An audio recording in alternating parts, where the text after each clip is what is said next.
it's only in the last 10,000 years or so that we've had these drastic changes in not just our food, but our way of life, the amount of toxins we're exposed to, the amount of stress we experience.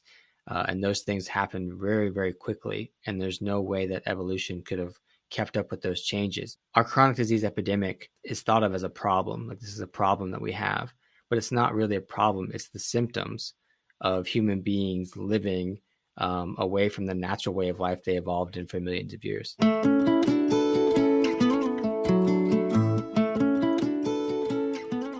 From the Weston A. Price Foundation, welcome to the Wise Traditions podcast for wise traditions in food, farming, and the healing arts.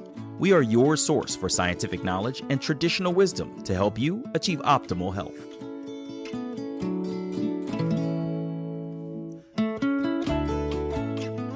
Hey everybody, I'm your host Hilda Labrador. This is episode 219 and our guest is Dr. Stephen Hussey.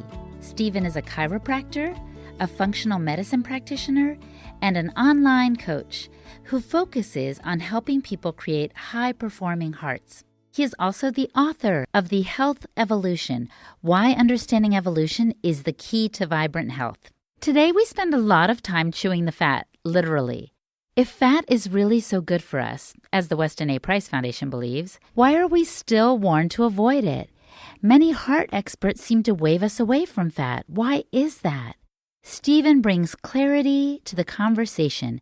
He discusses why fat is actually good for the heart, and animal fats especially so. He also addresses the environmental stressors that negatively affect heart health, and he offers concrete advice for adopting a heart-healthy diet. Before we get into it, a quick shout-out to our sponsors. Trust Merchant Services, not your usual credit card processing company. Any U.S. business that takes credit cards, Trust Merchant Services can take care of you. Experienced and nicer than other credit card processing companies and with super low rates. Trust Merchant Services can help you. Reach out to Jessica at trustmerchantservice.com.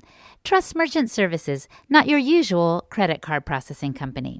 And grass-fed tallow by Ancestral Supplements. Ancestral Supplements makes New Zealand-sourced, nose-to-tail organ meats, bone marrow, and tallow in simple, convenient gelatin capsules. Consuming tallow supports fertility, hormone health, and provides nourishment for growth and development, healthy bones, teeth, gums, and skin. So visit Ancestral Supplements today to see what they can do for you. Go to ancestralsupplements.com. Ancestral Supplements, putting back in what the modern world has left out. This is Holistic Hilda, and you're listening to Wise Traditions. Welcome to Wise Traditions, Stephen. It's great to be here. Thanks for having me. In your book, you said that your health story was kind of a train wreck. When you were 12, you had like all these conditions. Can you elaborate on that for our audience? Yeah, I mean, this is kind of what got me interested in this topic in the first place, was my own personal story. You know, when I was 2 years old, my parents noticed that I was coughing and wheezing for whatever reason. And my dad had experienced asthma in his life. And so he kind of, diagnosed me with asthma right there. And they took me to the doctor, and I, was diagnosed with asthma, and, you had to use inhalers and a nebulizer and things like that. And then from then, I started getting more and more of these inflammatory chronic conditions like irritable bowel syndrome. I used to break out in chronic hives, just huge hives all over my body. I had terrible allergies, all kinds of things, and ultimately ended up with autoimmune type 1 diabetes. And this is not to say that my, childhood was like terrible or anything. I mean, I lived a pretty normal childhood, but I had all these inflammatory conditions, and the way they were treated was oftentimes just, allergy medications and even steroids at one point, like prednisone. And so, it wasn't until I kind of grew up and went to college and got interested in health and started to see how, the way I lived my life actually impacted these conditions or so that I had. And so I started to put that together, and that's what kind of spawned this health journey that I've been on. And, I'm happy to say that, all those, aside from the type 1 diabetes that is collateral damage, all that inflammation, all those inflammatory illnesses are gone. That's amazing. And now you are a chiropractic doctor and a functional medicine practitioner. And I understand you kind of have a specialty in heart health. What got you into that? As a kid, when I was diagnosed with type 1 at 9 years old, I would have to go to the endocrinologist every 3 months or so. And as I grew up, I started noticing, the educational posters in the doctor's offices. And they always said, diabetics are at higher risk, right? 2 to 4 times higher risk of heart disease. And they'll have kidney issues and eye problems. And they're at high risk for having to have things amputated. And I was just like, oh my gosh, and I asked the doctor why that was, and he was like, oh, most of that's vascular damage that happens because of higher blood sugars over time. And so throughout all of my education and just, my own personal interest and personal research, I've just been really into how can I prevent heart disease or cardiovascular disease. And so every time I heard anything about that, my ears would perk up and I would just dive in and try and figure it out. So that's really what created this passion for heart health. There's a lot of conflicting information out there about how to take care of our hearts, isn't it? Like, is the low-fat diet recommendation still a thing for heart healthy life? If you're in like a traditional hospital, yeah, probably. Or you talk to most dietitians, I would say. I think that's still what's taught in most medical schools, if nutrition's taught at all. And I think that's what's taught to most masters in nutrition programs and things like that. So that's kind of dogma, I think, and it happened, a long time ago when some very bad, epidemiology research came out that associated fat with heart disease, or eating saturated fat, or eating cholesterol and heart disease. The problem with that research was that it was epidemiology, so it showed an association, but you can't prove causation from that. And so what should have happened is that when it showed that association, there should have been randomized controlled trials designed to test that association. But instead, that association was taken, and the government and guidelines were shared with the nation based on that association. And so we see the result of that, I think, and that is increased heart disease, increased disease altogether when humans started, avoiding these saturated fats in their diet. Yeah. So, Stephen, how did you avoid buying into that dogma? I was pretty clueless in the first part of my life. I had no idea that any of these things, mattered as far as my health, because I was never told. And honestly, I think that, a low carbohydrate, higher fat diet should have been the first thing I was told at 9 years old when I was diagnosed with diabetes. I mean, here I have this condition that makes me intolerant to carbohydrates, yet I was never told that maybe reducing carbohydrates, especially processed carbohydrates, would be helpful. And so I had to figure that out on my own, and through a lot of trial and error and all kinds of self-experimentation, and just being able to be in touch with my body because of the immediate response I get because I don't make insulin, helped me really, figure out what was best for me.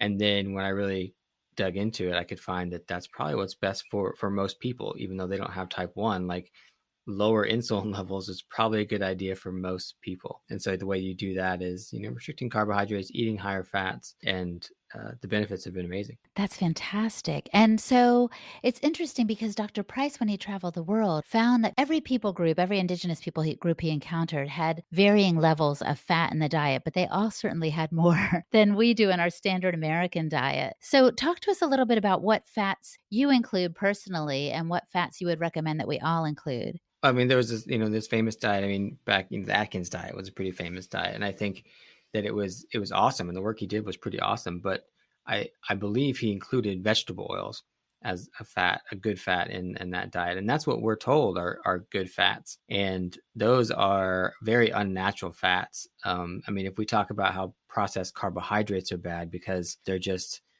they're very simplified into their basic form, basically carbohydrate form. That's exactly what a vegetable oil is, or a seed oil, like canola oil or corn oil, things like that.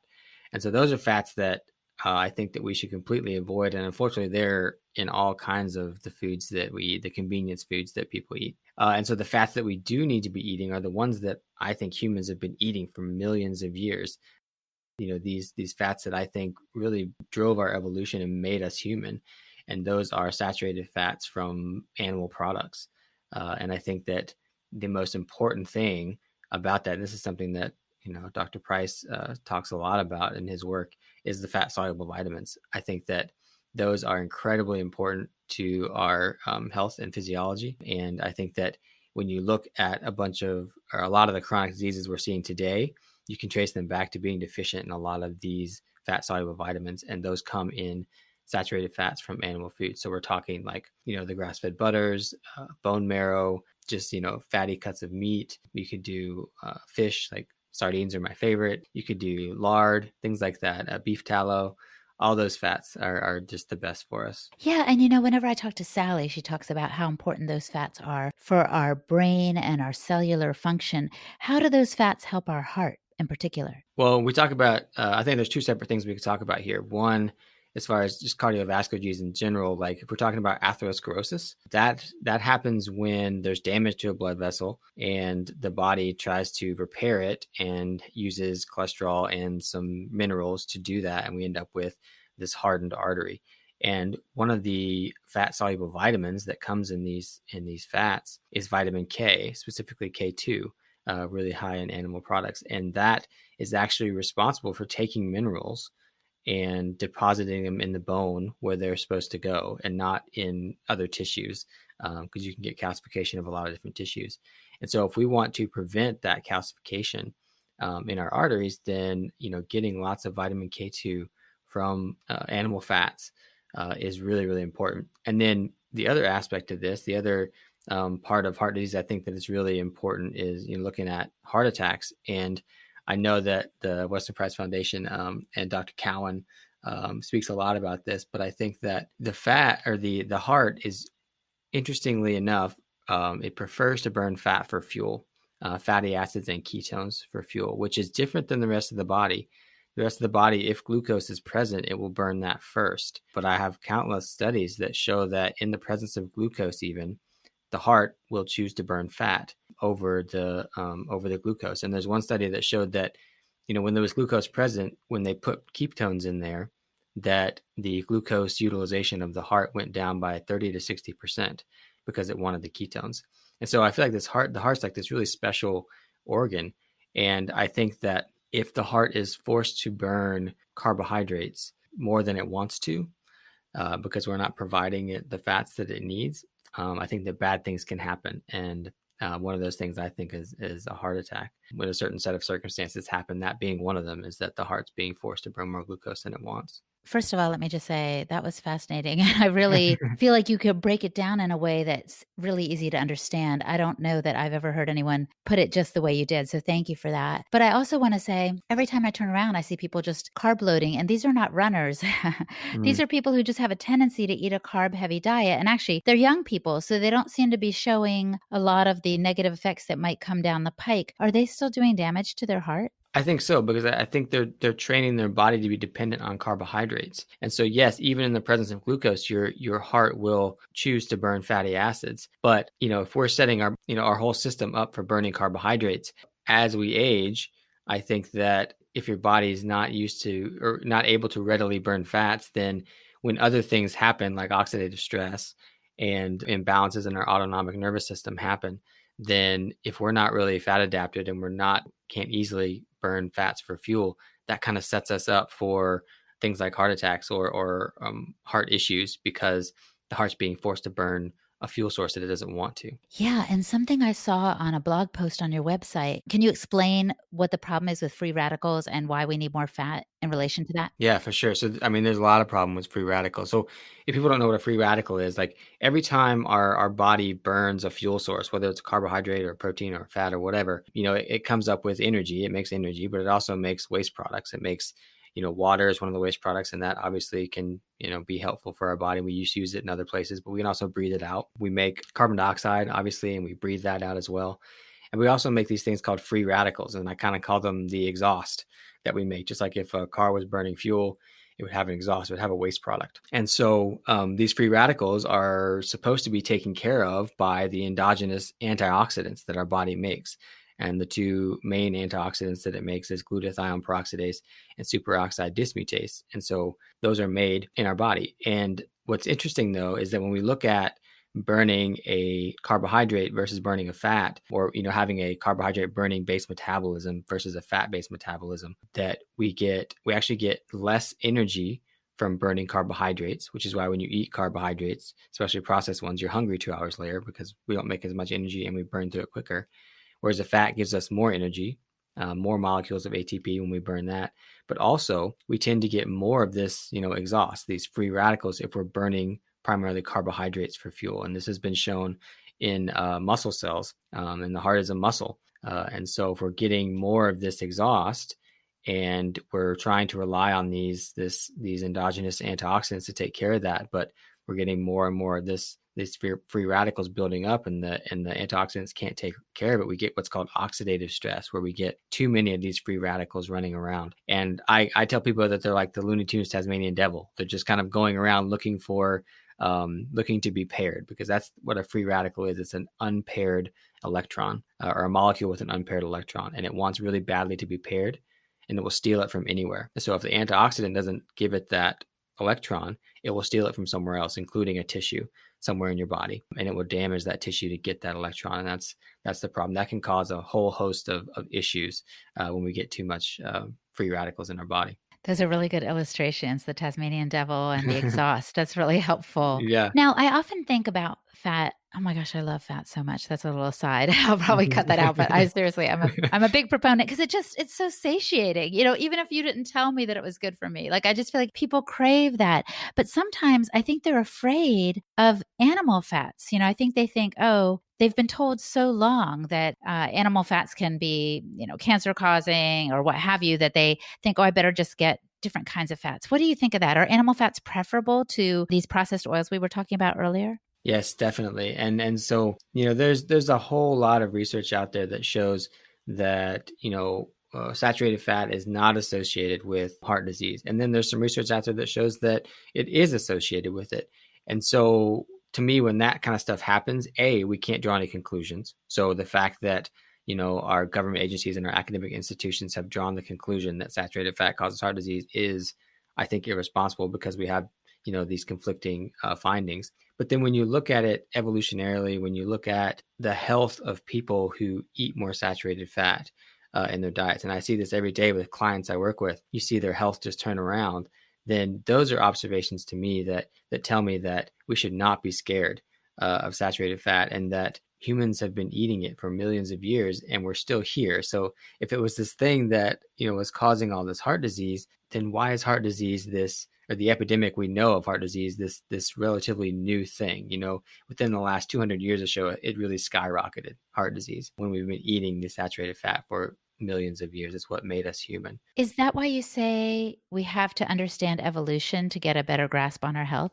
Yes, I think that's the premise of my book. And I really think that it's important to understand where we came from evolutionarily. And this is the fundamental argument that there's a mismatch between the evolved physiology that we have as humans, even though it varies between us, but it's still basically at its core, we're all pretty much the same. But this mismatch between that evolved physiology and our modern way of life. And so when we look at, the evolution of humans from when we first split from apes about 6 million years ago to when we first see the modern day human that we are today, which is around, 200,000 to 300,000 years ago.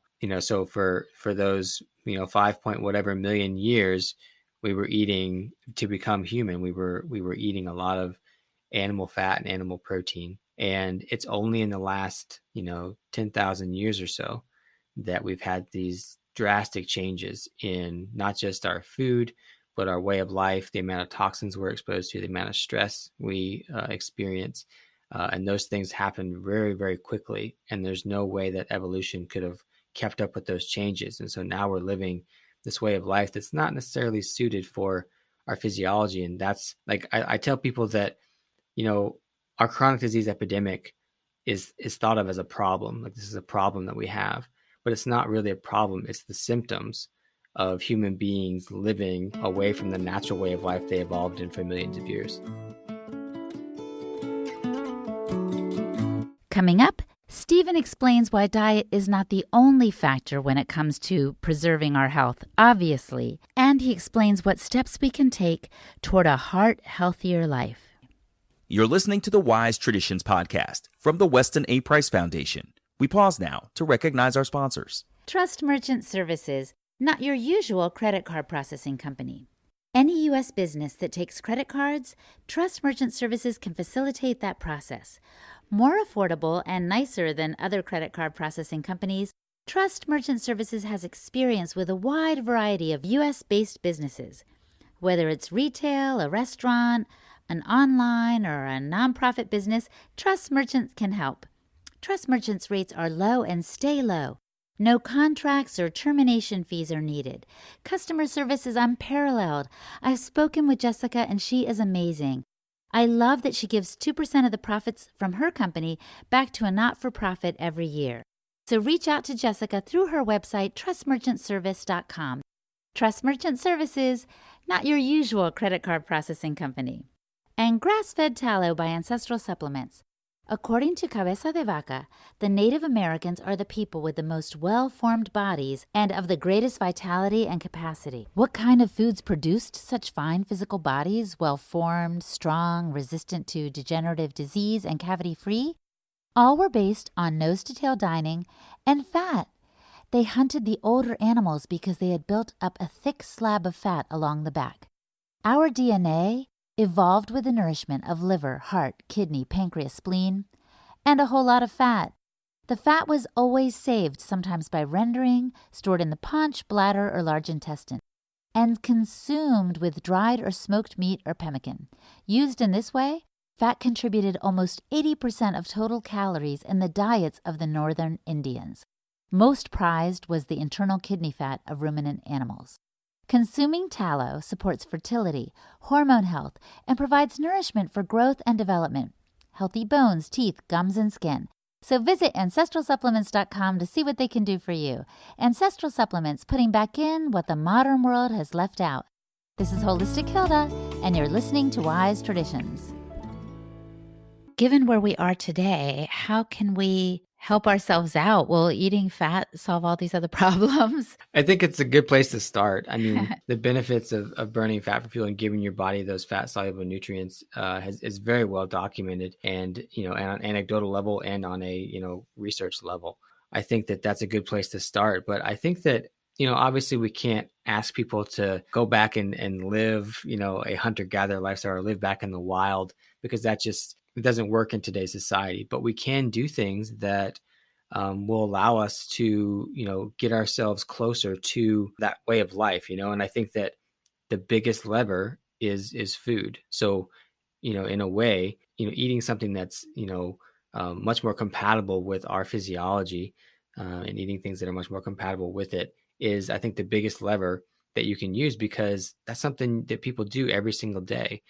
Some people once a day if they're fasting and doing things like that. Some people eat 3 times a day. So that's just something that, you do every single day that has a huge impact on your health. But there's all kinds of things. People were, look at the toxins in their life and avoid all the toxins that you can, and then don't freak out about the ones that you can't, because you'll never be able to avoid them all. But also, looking at your stress and how you interpret stress and managing your stress response, and looking at heart rate variability. Like, these are really important things too, because we live in a world that, is full of these unnatural stressors that aren't well suited, or our stress response is not well suited to deal with them on a daily basis. And so managing that stress response is very important too. So there's lots of different ways people can take their life within the confines of modern day society and change it to a way it's a little more compatible with what our physiology has evolved to. Oh, I love it. And, you've tossed so many different terms around, but I get the idea that we need to kind of nourish ourselves deeply using fat, but also being aware of the stressors on our lives and looking for ways to kind of simplify it. And I guess in a way, that's why it's good there's this minimalist movement about, right? Because there's a sense in which we can shed some of the things that are weighing us down. Yeah, I'm a huge fan of the minimalist movement. I think that our lives have become very complicated. And, when I say these things, it may sound like that I'm against modern society, but I'm not. I just recognize the mismatches that are driving our disease epidemic. And so when we talk about modern society and how, capitalistic in nature it is, and how humans have kind of outsourced everything in their life that they need to survive. And then they're good at one thing, and that is making money so that they can buy those other things that they need to survive. And so that becomes very stressful. because now we're very dependent on one thing, and that is making money. And, we'll sacrifice anything else to do our job to make money. And that includes, our health. We don't necessarily do the things that are the healthiest for us because we have to make money, just to provide for ourselves and provide for our family.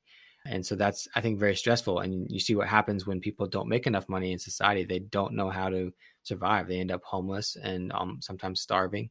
And so that's a very stressful thing, because humans have kind of lost the ability to know what to do, even when they get that money, to know what to do with it to be healthy, So and we've outsourced even our health to medicine. And so it all becomes something that, we can use our dollars to buy, rather than just knowing internally what we need to do to maintain health, and be free of disease. Mm-hmm. And as you're speaking, a farmer came to mind that I met in Cuba who was one of the happiest people I'd ever met. And he was very self-sufficient. He was like, if the electricity blows, we've got our own kind of manure-powered generator. And, everything we ate that day for lunch, he had gotten from his own farm. And there's a sense in which, he was nourishing himself on so many levels because it wasn't just one thing. He could do anything. Exactly. Yeah. And I think that, even like if we talk about hunter gatherers way back in the day, before even, traditional populations were around, like they probably knew multiple places that they could get food and water, Mhm. and they knew how to do it, and they were really good at it. And, even if, an animal food wasn't available, which I think is probably the best source of, complete nutrition, humans evolved this ability to be able to eat plants when we needed to, and so that's, we're obvious omnivores, and there's better foods than others, but it wasn't stressful because if that water hole was dried up, you just knew where the next one was. Or if you didn't catch that animal, there was plenty of others around, you had another chance. Whereas this, if you don't have money, you don't really know what to do. You don't really have many options unless someone helps you. Right. Oh my gosh, that's so fascinating. All right. So let's say, Stephen, that I'm like, okay, I've been tracking with you. I am ready to go. I want to start including more fat in my diet tomorrow. What should I start with, do you think? I don't know. I guess some people don't like some of these fats, or it takes, kind of a learning curve. But I think egg yolks are probably something that people, most people eat, and are, they like them. And I think that's one of the most nutrient dense fats out there is the fats you find in an egg yolk, and just egg yolk in general. But it's very important, I think, that they come from a hen that's pasture raised. I think it's going to be way more nutrient dense when that's pasture raised. So that's a good one. I honestly think that bone marrow is one that we should really include, which sounds weird, but people can make bone broths. You don't have to eat straight bone marrow, Mhm. but bone broth I think is really, really helpful, as long as you get the marrow bones and you're making bone broth with that, because that's incredibly rich in nutrients. And I think, let's see, I like the beef tallow, which to me it took me a little while to get used to that one, because it has a different flavor to it, but usually I just cook with it, and then it's just on the food that I eat. Yeah. What would you cook in it, for example? Well, I cook everything in it, honestly. I mean, I cook my eggs in it. I cook all my meats and organ meats and stuff in it. But I usually just put a little water in the pan too, so that I'm not burning stuff. But yeah, I think that it's great for cooking, because it's going to be less damaged by heat than, say, any type of plant oil, whether it's the processed vegetable oils or even like olive oil, something like Mhm. that. Like we don't want to damage those with high heat, whereas a tallow can hold up to heat much better. So we're not going to be getting those damaged fats with that. Wow, that's great. Well, and it all sounds very yummy to me. Hmm. So I hope people are persuaded to add more fat to their diet after this conversation. And now I want to wrap up with the question I often pose at the end. You may have already answered it for all I know, but I'll try anyway. If the listener could do one thing to improve their health, Stephen, what would you recommend that they do? I think, yeah, I mean, we've kind of touched on it, and we've talked a lot about with the fat and everything, but I do think that teaching your body to have a fat-based metabolism. And so that's, generally like ketogenic is what you think of. And I'm not saying that everybody has to be on a strict ketogenic diet, but I do think that, the benefits of fat-based metabolism and being able to use ketones in research is just phenomenal. And I think that, training your body to do that. And then once you're trained to do that, you can go back and forth between, healthier carbohydrates, but you always have to make sure you get back into that by restricting carbohydrates. So it's kind of like this metabolic flexibility. I think that is key, because that's where I start with my clients is, we have to fix your metabolism first. And once we do that, if there's still issues, then we can address those. But I don't know if these issues we're having now are based off metabolism or something else. And so we have to correct the metabolism first. So I think that's really important for people to have, a metabolism that can easily and more readily go to burning fats when it needs to. Would people need to consult with a naturopath or with a functional medicine practitioner to be able to figure that out, or can they do that on their own? I think that it can be useful to, especially if you have different ailments or chronic diseases or things that you need. But if you're just looking to start the diet because you just want to improve health, I think there's a lot of resources out there. A lot of different people are putting out great books on, fat-based metabolism and just higher fat diets and things like that you can get you started, and then you can go from there. So like what resources, do any come to mind right away, Stephen? I think that, there's two people I'll kind of give a shout out to. One is Maria Emmerich. She's written a lot of books and a lot of kind of guidebooks for fat-based metabolism. And I think that her stuff is great. And then I think that there's a couple out there, they're Matt and Mega, and they are Keto Connect. And I think that they do a really good job of it's kind of like, ketogenic or fat-based diet or high-fat diet for, the average person, the person that's not wanting to biohack, or not like wanting to do that. They just want to, learn how to do this diet for a normal person, someone who's busy and can't do it. They're really good for, showing people how they can do that. So I think that those are two good places for people. That's great. I'll put a link in the show notes to those books that you recommended and to your blog and website as well. And I'm so grateful that you took the time for this conversation. It's been very informative. Thank you, Stephen. Thank you so much for having me. It's been a blast. Our guest today was Dr. Stephen Hussey. Visit his website, resourceyourhealth.com, for free resources and for more information. You can find me at holistichilda.com. And for the show notes for this and every episode of the Wise Traditions podcast, visit our website, westonaprice.org, and click on the podcast page. And that's it. Thanks for listening, everybody. See you next time.